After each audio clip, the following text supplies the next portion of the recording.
So Alec Baldwin talked to the world. At least he didn't do it through the cops. He just did it through the media.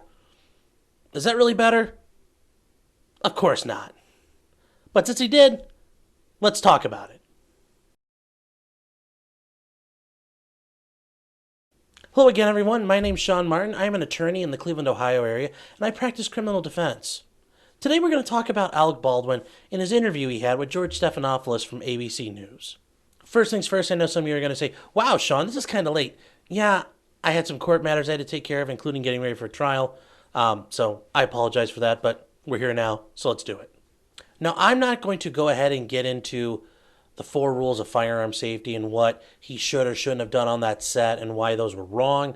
There are many videos out there about it. There's many people who talk about firearm safety. That's really not for me to talk about today.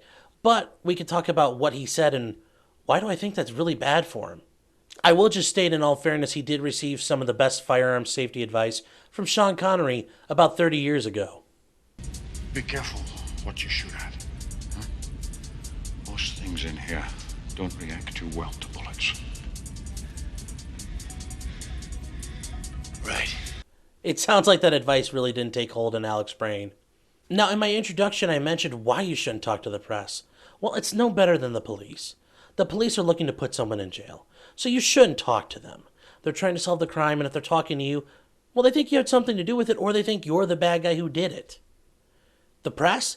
Well, they're not trying to solve a crime. They're trying to generate clicks. They're trying to generate sales, ad revenue. That's what they're worried about. Now, for somebody like Alec Baldwin, I can understand, well, hey, I'm an actor. I'm part of Hollywood. They must like me. Not right now. He's grist for the mill to be ground. He's expendable. They can use him here. They can use this for their own interest to make money. So even somebody like him, who's connected and part of it, he should never have done this. Now, did he do this on the advice of his attorneys? I, honest to God, hope that isn't the case, because they shouldn't have let him speak. But let's be real, Alec Baldwin doesn't come across as the type of person who takes being ordered around or told not to do something very well, given his interactions with the public over the past 20 years. So I could see his attorney saying, don't do this, but he did it anyway. It's during this interview, Alec Baldwin specifically makes 2 statements. Those statements really tend to push this from, well, it was just a haphazard accident to, well, this could be manslaughter. Now, I will stop and say, do I think this was murder or some sort of elaborate plot and there's some sort of conspiracy going on? No. As cool as that sounds like a Law and Order script, and, the world's not really run that way. Now, if it turns out I'm wrong and there was this massive conspiracy, holy cow, that's going to be interesting to learn about, and I'll eat crow when that happens. But I'm betting I'm not going to have to. In this first clip, Baldwin talks about when he pointed the firearm and where it was pointed and what he understood to be going on.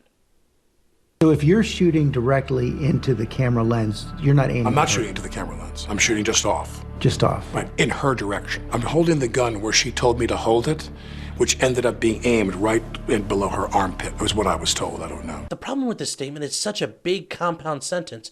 You don't really understand. What is he trying to say? He didn't understand where the firearm was pointed? Oh, to my knowledge, or later I was told it was pointed at her? Or you found out it was actually pointed right in her armpit? Even then, for somebody who, when you're holding a firearm, like this, so you can see it's empty, it's not loaded, him talking about pointing it. Well, if he points it,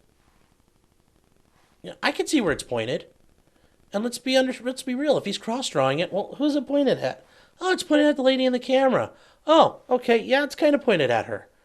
You don't just point a gun and go, well, I hope it's right. I don't know. No, you don't do that. That's completely stupid, and it makes no sense at all.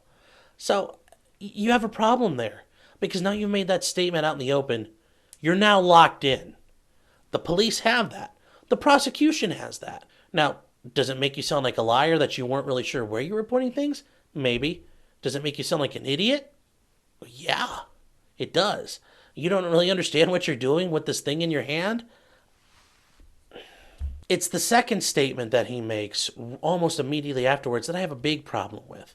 Now, I'll start off by saying, am I the foremost firearms expert in the world? No.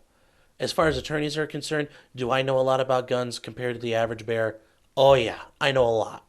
And I feel like I can use that knowledge here. Besides, how many attorneys do you know own a rocket launcher?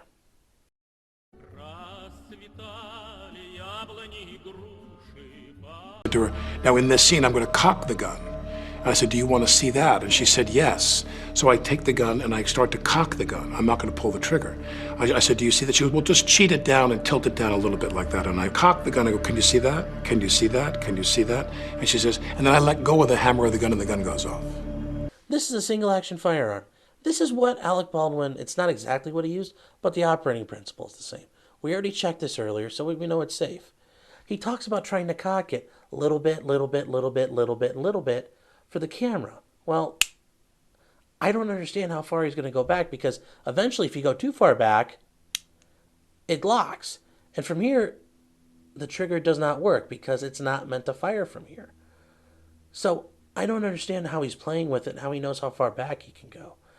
It doesn't make any sense. And would he know really how far back it could go, right to the edge of where it goes off? No, I don't think so. Alec Baldwin's not a gun guy. The people on the set aren't gun people. So do I think that's what happened? No. It's pretty clear what happened to me. He's screwing around with it. He's got his finger on the trigger. He pulls the hammer back, and when your finger's on the trigger and the hammer's back, it goes forward. And once it goes forward, the firearm goes off. Here you have Alec Baldwin making a statement about a piece of evidence, which in his case is a revolver. He hasn't touched it since that event.